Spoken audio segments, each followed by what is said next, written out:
Arsenal kicked off their Champions League campaign with a 2-0 victory over Athletic Bilbao, but it wasn't our new signings that stole the show. It was old, familiar faces, the finishers, as Mikel Arteta called them. But how did the subs change the game last night? And some more questions about Eze, Gyokeres, and maybe us struggling to progress the ball. All of that and more in today's match review episode of Arsenal 2, Athletic Bilbao 0. This is Arsenal Unfiltered. Let's get started.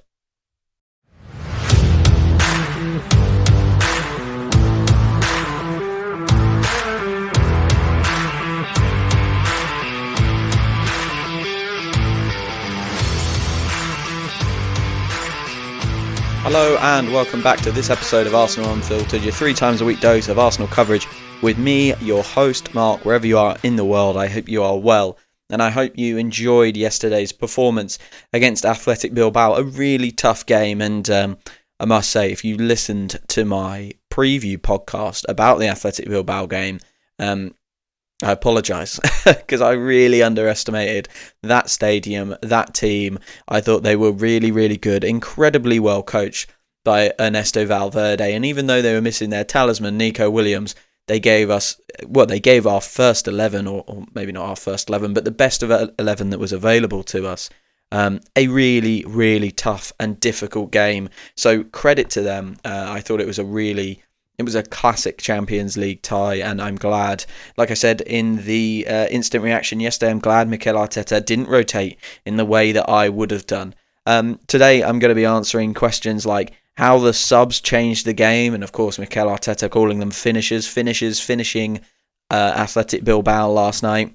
I want to talk about some of our struggles progressing the ball, because we've seen this midfield combination of Rice, Merino, Zubimendi twice. I think there are positives to it, but I think we probably need a different solution when we have to play that midfield. And maybe there are some other things that we can try. And we did try one of them last night and it came off really, really well in the end. And I want to talk about Eze and Gyokeres as well. Primarily Eze, because that was the discourse yesterday with with Martinelli coming on and changing the game. I want to talk about both of those guys and just dissect performances a little bit more, because I thought there was some pretty poor takes yesterday, especially from the commentary on TNT. Typically, I think the commentary on TNT is better than on Sky, but really poor takes last night. I'm nearly 3 minutes in and I haven't got to the bulk of the episode, so I want to get there. Just before we get there, finally, we have the City game coming up this weekend, and again, I will go through the usual match preview, instant reaction and match review episode, so if you don't want to miss that, make sure you go and hit follow wherever you get your podcasts from. Let's get started then. I want to kick off with some stats because it felt like a very, very even game. But in the end, Arsenal had 62% of the ball, which is less surprising. We did keep it for the big chunks, but we created 1.28 XG to Athletic Club's 0.35. It definitely didn't feel like that on the day, I would say. You know, I don't know if it was the away crowd making chances and moments feel like higher jeopardy than they were, but Athletic Club didn't create a big chance, and we created 3. Of course, we scored 2 goals. We did a really good job actually in the end, but I think the atmosphere, certainly when you're watching the game from afar, maybe when you're there it's slightly different, but the atmosphere, the way that Athletic Club went about their business and pressed and made things really, really difficult for us, especially in the opening moments, it set a tone of a game that was very, very even. But when you look at the stats, it wasn't a bloodbath, but we were creating the better chances. And one thing that was really interesting to look at was the shot map. And just, you can go on SofaScore, this is where I'm looking at it, and compare the 2 shot maps. In terms of kind of shots, I'm going to say inside the width of the 6-yard box, but also inside the depth of the penalty area. Athletic Club really had 2 chances from that sort of area. They had one on target and one that was missed. Whereas for us, you could probably say 6. If you included the D, you'd have 7. So we had the same number of shots overall in the game, but the big chances we created and the expected goals were way, way higher. We did a good job last night of creating better chances than the opponent. So I thought that was really interesting. One thing that just kind of changed how I viewed the game a little bit, because it was a tough game last night. It really was. Athletic Club were really, really good, but we stayed calm in the face of that and remembered to kind of not rush, and we took our time to create chances, and I thought there were some good moves from us, especially down that right-hand side, as we've seen so much this year already. Let's quickly run through the lineup, because I think this was interesting. Like I say, I predicted a lot more rotation, but we went with a very, very strong team. Only one change with Rice coming back in. Let's go through it. Raya, Timber, Mosquera, Gabriel, Calafiori, Zubamendi, Rice, Marino, Madueke, Gyokeres, Eze. So I think that's as strong as we can go at the moment. That midfield, I mean, let's get straight into it. Because that midfield has come out twice now. We saw it against Liverpool, and I think everyone was understanding it against Liverpool. Really understanding. Mikel Arteta favours his senior men, and always has done, but I think we're starting to see a little bit of a change this year. We've seen a lot of trust put in Max Dalman. We've seen a lot of trust put in Ethan Nwaneri. But I think he is still really hesitant in these kind of big away games. These teams that he knows can make it really difficult. The atmospheres like they were last night. Again, I didn't predict it. It was a wonderful atmosphere. The Athletic Bilbao fans really put it on and really went for it. So credit to them. Credit to the Arsenal away fans as well, because on the TV you could hear them at times, and I thought that was really impressive in the face of the atmosphere that we had against us. Back to this midfield though, he really trusts his senior guys to handle those atmospheres. And Marino is a player that, for me, is wrongly profiled as a kind of more defensive midfielder. He is, I guess, much maligned for a lot of these issues because he kind of looks clumsy. And I think it's, Zubamendi is the best passer out of those three. Rice can hit a big switch, and also he's our £100 million golden boy. Marino, the story behind Marino is he came in when we were looking for bigger signings than we got. He came in that PSR summer.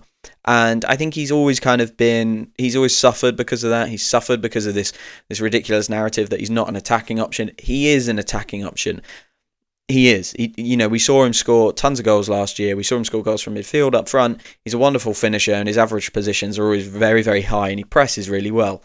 What he isn't is a ball-playing midfielder. He's not an Odegaard. He's not a Zubamendi. He's not a Nwaneri. He's not someone who takes care of the ball at his feet. And this midfield becomes quite an industrious midfield. Now, I'm going to say a couple of things here. One, I think it's probably too early to be playing Eze in the middle.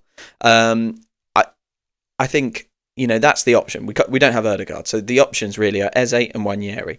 I think it's too early to be playing Eze in the middle because, yes, he's played there for Palace, but in a completely different structure, like entirely different. He's played off the left in a two behind Mateta. It's very, very different. What Odegaard is asked to do in that position is very, very complicated, challenging, and I think Eze has to be given time to learn the team, and we will come on to Eze and more about that later on. He needs to be given more time to learn the team, and I understand why he's not putting Nwaneri in, because, Nwaneri, we're looking at him like he's an elder statesman of the team. He's not. He's 18. We've got to still manage him. Because he's not 15 like Max Dalman, I think we think of him as ancient and ready to go, oven cooked. He's not there, and we've got to be really cognizant of that. So not having Odegaard was a big, big problem last night, and we struggled to progress the ball. When you look at the Athletic Club average positions from last night, super narrow, like bringing their kind of wingers inside, making it very, very difficult for us to progress the ball through their lines. And you could see that there were big swathes of the game where we were kind of keeping the ball across the back four, maybe popping it into Zubamendi for a bounce pass, but not much more than that, and we did struggle to get through them. I think, for me, Zubamendi had a good game. I'd like to see him be a bit more progressive with the ball. Like, I think he did a good job, and obviously he did some good things defensively. I just think there were one or two moments where I was looking at him going, go and get the ball, go and turn on the ball like Odegaard would do. Go and pick it up and play that ball forward and see what you can do, see what you can create. He played a lot in the kind of right-sided DM spot, as we're seeing a lot this year with the kind of double pivot. I wanted him to go and pick the ball up from Mosquera, from Timber, and see if he could push us forward a little bit more. He did do it at times, but for me, I wanted to see him just be a bit more Ødegaard-like. I'm not saying he has to be Ødegaard. Of course I'm not. He isn't Ødegaard. He doesn't have the physical capabilities that Ødegaard has and the ability to spin away from players. But he does have a great passing range, and I wanted to see him do maybe just a little bit more. Of course, that means that Merino has to be available in front of him. Madueke has to be available in front of him. But, I think I want to see him do a little bit more there. And I did wonder, when is the time for Ethan? This is my question. When will we trust him in these games? Because at some point, we're going to need a goal in one of these difficult away games. We're going to need something, and we're going to need a player to come on who's ready. And I do want to see him start one of these games sooner rather than later. He's not been trusted from the start yet for that position. He's been trusted when Ødegaard's had to come off. I want to see it. I think he will surprise us, because there have been signs of life in that number 8 position. I haven't thought he's blown the world apart. I think he's got a lot to do in the final third to improve playing centrally. He's better in the final third when he's out wide at the moment. However, that wasn't our issue yesterday. I think our issue was actually progressing through the Athletic press, especially in the early stages. The first 15 minutes, wow, Athletic were really good. We could have really done with an Ødegaard or Wanyeri on the ball to get in there, take control and try and get through them. We did improve. We got some real good work down the right-hand side, and I thought from sort of 15 minutes to 40 minutes, we were the better team. We created a lot of fairly decent chances and a lot of half chances as well, I felt. There was the Gyokeres diving header. There was, I'm just going to go through my notes very, very quickly. There was the Eze chance that was stolen off his foot last minute by Athletic Club. Gyokeres got through by Merino one time and ran it too far wide.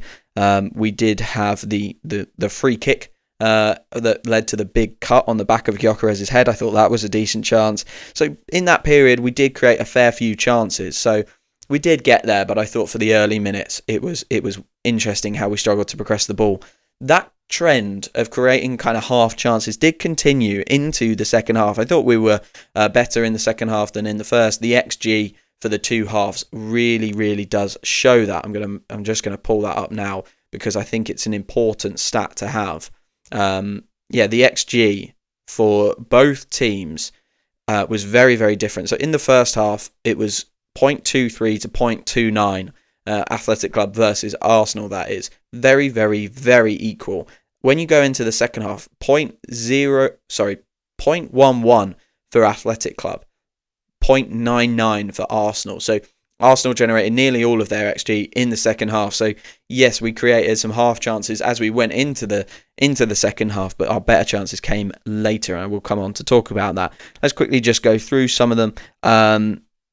Rice put a free kick right onto Gyokeres' head. Thought he could do better. There was a shout for offside. There was a shout for a free kick for a push by Gyokeres. Don't know. He missed the target. He didn't score, so it was never really looked at. Madueke put a terrible cross in after a really lovely move. Went with his left foot. Should have gone with his right.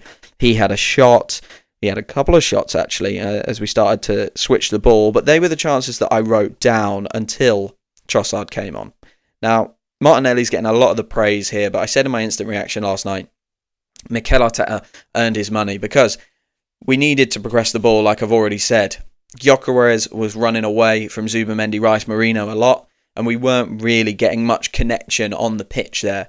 He brought Trossard on, and all of a sudden we had connection. And I think if Kai Havertz had been fit, Kai Havertz would have been the player to come on, and probably would have come on earlier as well, in my opinion. But he brought him on to play a false nine role, to come in and connect the midfield with the attacking line and the attacking third. And he did it brilliantly. He started dropping in. He started being kind of part of the midfield. And of course, for the goal when Martinelli was actually on, he's dropping in to flick the ball on. Rather than turning and running away, he's dropping in and flicking the ball on. It's a great substitution from Arteta, because it would have been easy, I think, to go, okay, and probably what I would have done. By the way, is go, okay, we are not progressing the ball very well. Let's get Ethan on in the middle, take Marino off. Let's see what we can do. I mean, you might have even argued take Rice off because he was on a yellow card. He was having a very poor game, in my opinion. It looked like he was managing himself from the 7th minute when he got that yellow card and really didn't seem on it. You know, I saw a lot of people say this on social media as well, so I don't think it was just my eyes. So that's always reassuring.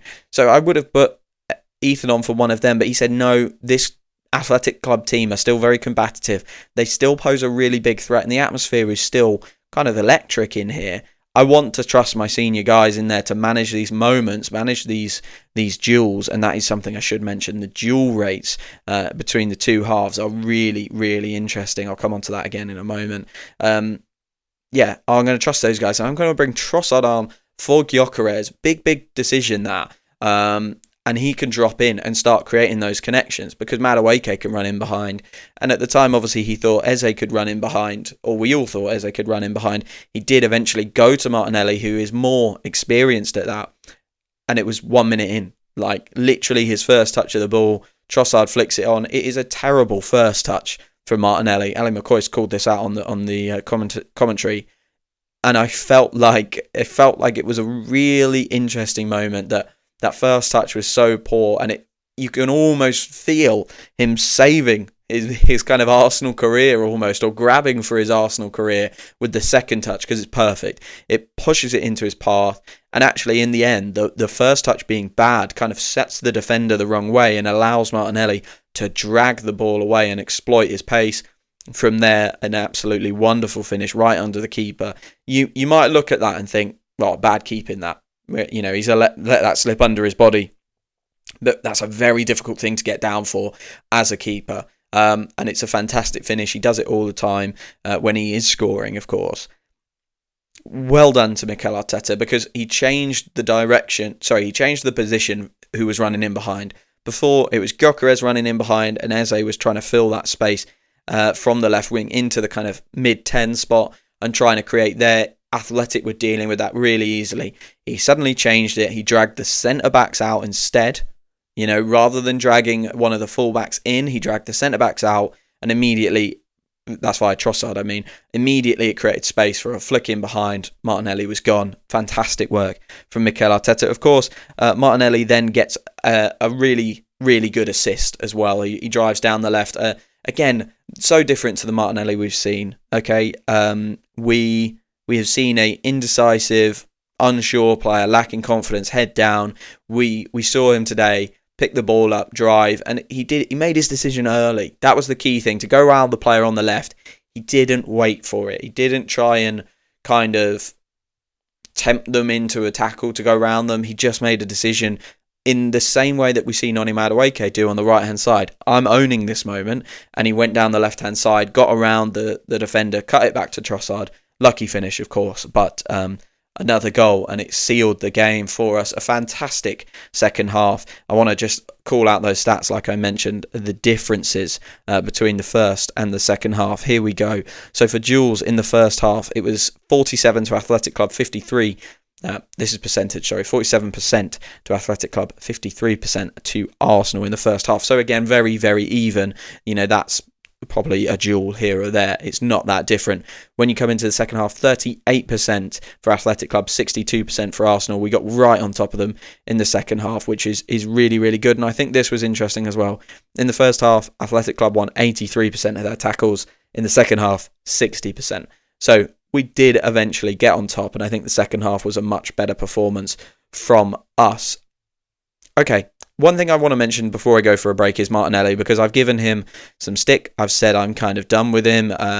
I don't want to see him starting too much, and I got very frustrated, especially I think it might have been in one of the early games of this year, just a little bit, frustrated. But I did say something last year about keeping Martinelli and getting him into a position in the squad where he's able to use his pace against tired legs.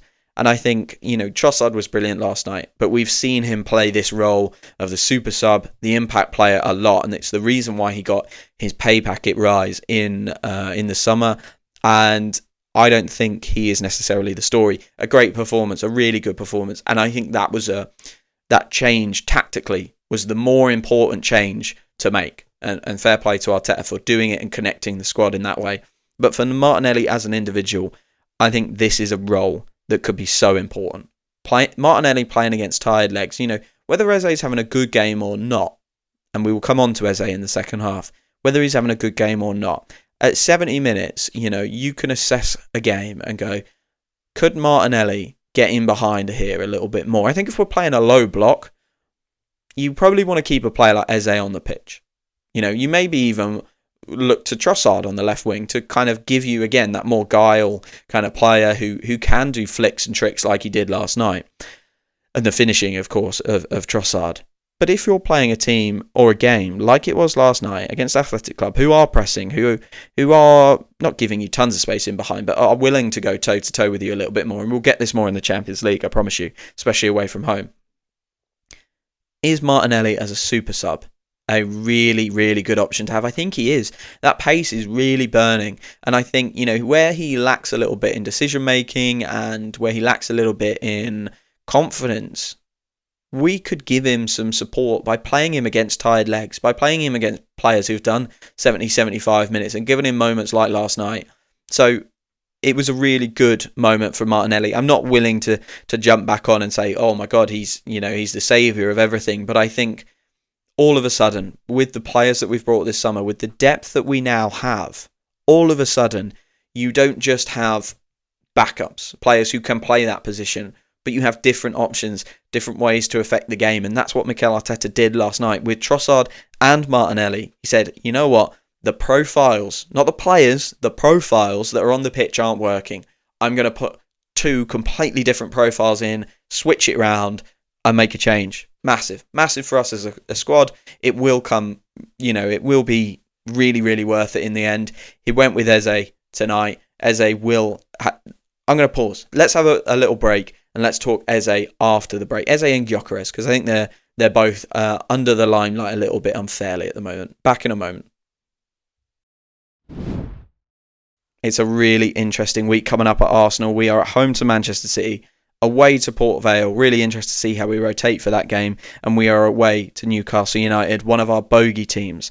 I'm going to be doing instant reaction episodes to all of those games, as well as match previews and match reviews. So if you don't want to miss a single thing and you want to get loads and loads of Arsenal fan coverage about those games, about how we're doing, and kind of skip this mainstream media coverage, which is often unfair, I implore you, go and hit follow wherever you get your podcasts from. It means that you won't miss a beat from Arsenal Unfiltered this year and for this big, big week coming up. So go and hit follow wherever you get your podcasts from.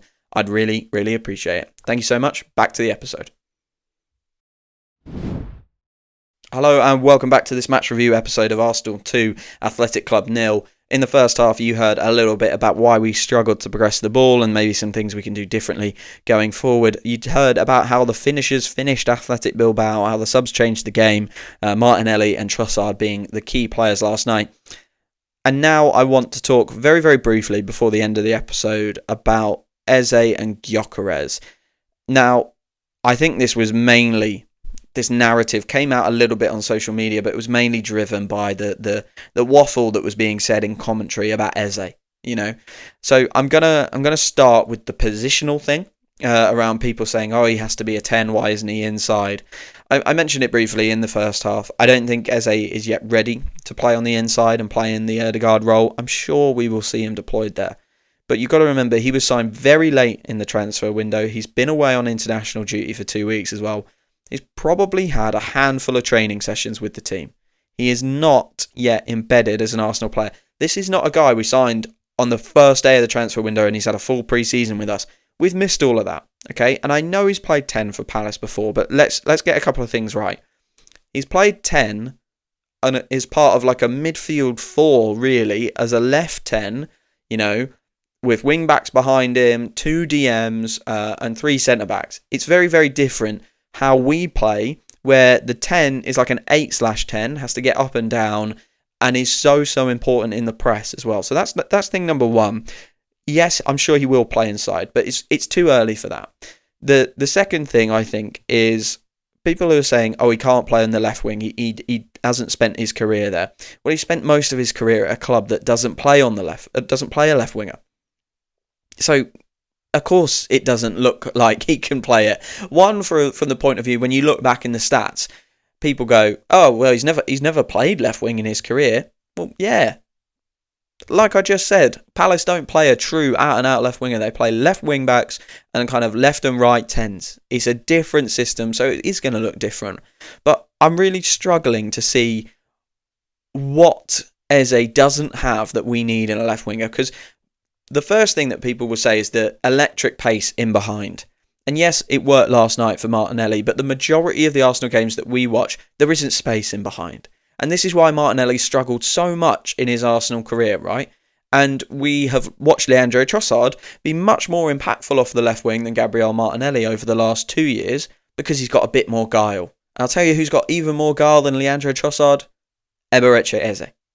He is so good as a player, and we can't say that he can't play left wing, because he has all the attributes, and he's only just arrived, and he's only just started doing it. It's wild how quickly the press are to kind of come in and pull these Arsenal players apart. I watched the Manchester derby at the weekend, and I watched the kind of United golden boy, Bruno Fernandes, try and get shoehorned into a position that's not his.